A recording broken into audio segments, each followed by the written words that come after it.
Today, let's talk about self-compassion, but maybe in a way you haven't thought about before. Instead of some vague, fuzzy concept, I want you to think of it like gardening. Yeah, literally tending to the garden inside your own mind.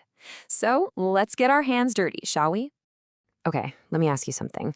If you had to pinpoint the most critical voice in your life, the one that's really judgmental, where is it coming from? For a lot of us, if we're being really honest, that voice isn't coming from a boss or a rival. Nope. It's coming from right inside our own head. That voice, that's the weed of self-criticism. And if you let it go, man, it can totally take over the whole garden, choking out all the good stuff. Think about what happens when a good friend messes up or is just having a really tough time. What do? You're probably warm, understanding, supportive. Now, what about when you mess up? Is the response the same? Yeah, probably not. For most of us, that's when the inner critic really cranks up the volume. And that gap, right there, that's the perfect patch of soil to plant a brand new seed, the seed of self-compassion. All right, so we're talking about planting this seed. But what is self-compassion, really? I mean, it's a term that gets thrown around a lot.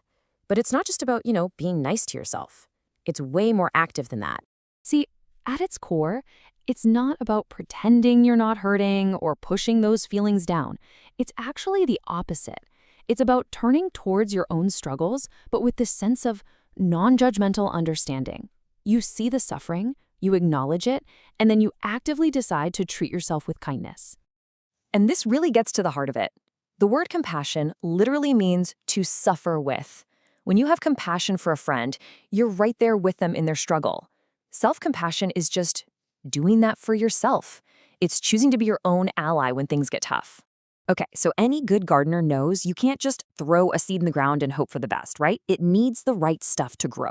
So let's look at the 3 absolute must-haves for our inner garden: the soil, the sun, and the water.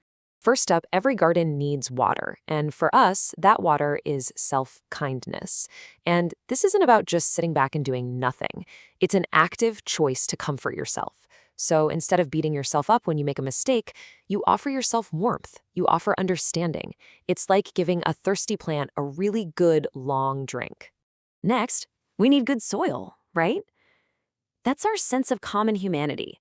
It's so easy when we're struggling to feel like we're totally alone in it, like we're the only person on earth who's ever failed this badly.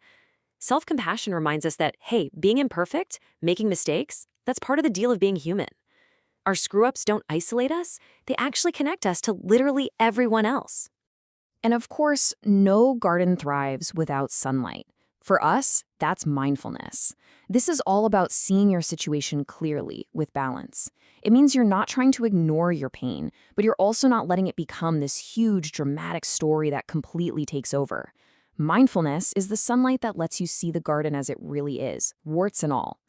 It's really important to draw a line between this and self-esteem because they are not the same thing. Self-esteem is often based on how well we're doing compared to others. It needs us to be above average. So what happens when we fail?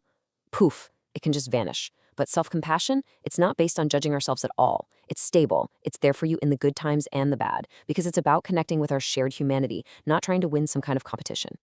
Okay, that's the theory. That's the what. But what about the how? How do we actually get in there and start tending this garden? Let's grab a couple of really practical tools you can start using, like right now. This first one is so powerful. Seriously, try this. By actually writing down your 2 different responses, one for your friend, one for yourself, you see this stark contrast right there on the page. It just highlights that huge gap between the kindness we give away so freely and the harshness we keep for ourselves. Just seeing that difference, that's a huge first step. So many of us fall into this trap of thinking that being hard on ourselves is what motivates us, that we need that critical voice to push us. But does it really work? Or does it just lead to anxiety and burnout? This exercise helps you see that. When you flip the script and use real encouragement instead, you're changing your motivation from being driven by fear to being driven by care. And that is so much more sustainable. All right, ready to level up? Let's talk about a more advanced tool. Think of this like having a town hall meeting in your garden, where you give every plant, and yeah, even the weeds, a chance to speak. It's an amazing way to understand the different voices inside your head. This comes from Gestalt theory, and the idea is to create a conversation between 3 key parts of you. All you need are 3 empty chairs, and you're going to physically move from one to the next to really embody each point of view. Okay, so you start in chair number 1. This is the hot seat. This is the chair of your inner critic. That part of you that's always judging, always finding fault. Your job here is to let it speak. And I mean literally speak out loud. From this chair, you say all the harsh, critical things that voice says about whatever it is you're struggling with. Use its tone, use its words. The whole point is to get it out of your head and into the open so you can actually hear it. Then you physically stand up and you move over to chair number 2. This chair represents the part of you that has to listen to all that criticism. This is the part of you that feels judged. And from this chair, you talk back to that empty first chair. You tell it out loud how its words make you feel. When you tell me I'm not good enough, it makes me feel worthless and totally anxious. You're giving a voice to the pain that criticism causes. And finally, you move to the third and final chair. This is the gardener's chair. This is your wisest, kindest, most compassionate self. The one who can see the entire garden clearly. From here, you're not picking sides. Your job is to listen to both the critic and the one being criticized. You offer understanding to both of them. You might recognize that the critic is maybe just scared, trying to protect you in a clumsy way, and you feel the pain of the criticized part. This is where you bring a whole new perspective of warmth and wisdom to that inner conflict. And this is so important.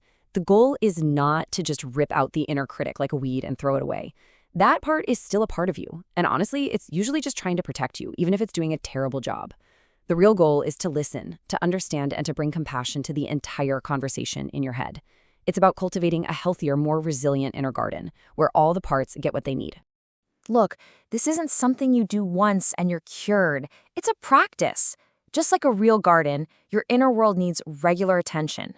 Those weeds of self-criticism, they're always going to try and pop back up. So the real question isn't if you need to tend your garden, but how you're going to do it today.